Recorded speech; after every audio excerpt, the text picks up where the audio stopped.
What's up, everybody? Justin here. Hope you're having a good Black Friday and hope you have a good weekend. This video is another edition of my Countdown series of videos. This is the top 5 best things about WCW. Basically, the best things, in my opinion, that WCW did when they were in business. So here we go. My number 5. Ric Flair and the Four Horsemen, and also Flair and Sting. WCW really needed Flair and Sting to compete with the WWE and Vince, in my opinion. So in the 80s, the Four Horsemen were born. Of course, they were part of the NWA then, but still, in 88, 89, they were known as WCW. 90, even 91. They were known as WCW. And the Four Horsemen were still a staple of WCW. They even came back in 95, 96, and 97. And they had, in 98, the Four Horsemen had a pretty good run. So, my number 5, best things about WCW, Ric Flair and the Four Horsemen, and also Ric Flair and Sting. Because WCW needed those guys to compete with WWE. My number 4, best thing about WCW. My number 4 is WCW hiring Hulk Hogan in 94. They really needed Hogan. And when they signed Hogan, it brought a lot of new fans over to WCW thinking, now they actually might compete and be a major company because they got Hulk Hogan at the time in 94. Hogan was still one of the biggest names in wrestling. Even today, if you tell somebody, ask them who is Hulk Hogan, even in 2016, people know the name Hulk Hogan. The guy's still a big name.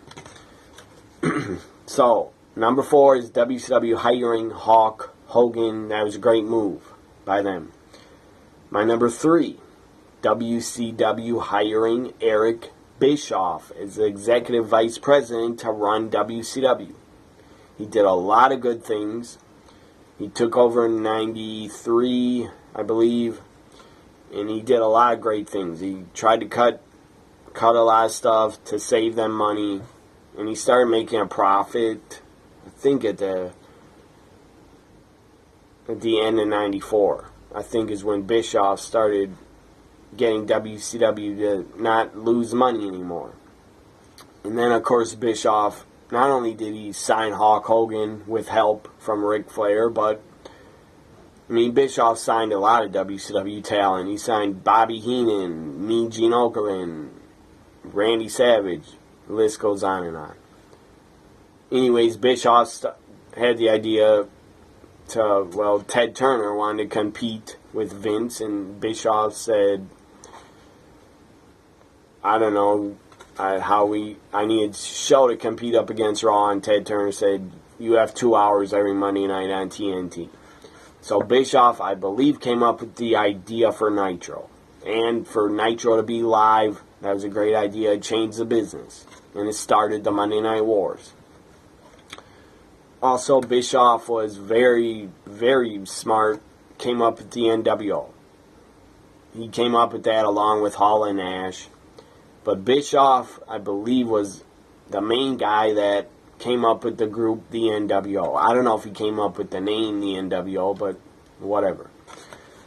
And Bischoff did a lot of other good things for WCW. So number 3 is hiring Eric Bischoff. My number 2 best thing about WCW. Number 2 is WCW Nitro. And also the debut. The debut that was live against a taped Monday Night Raw. Nitro would go on each and every week to be live. I don't think they ever taped a Nitro. Ever. Until, I think, 2000. When they started taping Nitros and they weren't live every week. So WCW Nitro being live each and every week. The idea of Nitro to go up against Raw, that is my number 2 best thing about WCW. My number 2 is WCW Nitro and them being live every week. And eventually, them being live and they would eventually be the number one company because they would defeat Raw for like 83 weeks in a row. My number one best thing about WCW that I always remember is the NWO, the New World Order for Life. NWO is my number one best thing about WCW. The best thing they ever did, in my opinion, is the NWO. You had Hall and Nash come into the company. Every fan thought they were invading from WWF, I'm sure. I didn't think that, but I just thought they left and went to WCW. I didn't think they were still with Vince, but some fans probably did. It was a great storyline. I mean, a lot of fans didn't know if Hall and Nash were still under contract to Vince and they were really invading. They were doing a real WWF invasion on Nitro. Nobody really knew. And then you had Hall and Nash join up at Bash at the Beach in 96. Hall and Nash got their third man, and the third man was Hulk Hogan. He turns heel, drops like 3 legs on Randy Savage. It was epic. I mean, there were reports Sting, if Hogan backed out of being in the NWO, because he was afraid of his character as a babyface being ruined forever. Well, then the backup plan was Sting. Have Sting replace Hogan and join the NWO. That wouldn't have worked. They needed Hulk Hogan in the NWO. They needed him to turn heel. It was perfect when it happened. The fans they went insane. The fans went apeshit. They couldn't believe it. A lot of fans threw trash in the ring because they were so angry. It's probably a lot of parents with their kids that were not happy Hulk Hogan was turning heel. And Hogan tells the fans to stick it. That was great. I loved it. As a fan, I loved it. Seeing Hulk Hogan be heel because there's something different. I mean, the guy's a babyface since like 1983. So it was time to be a heel. So, NWO is the number one best thing WCW ever did. That's my top 5 best things about WCW. Hope you enjoyed it.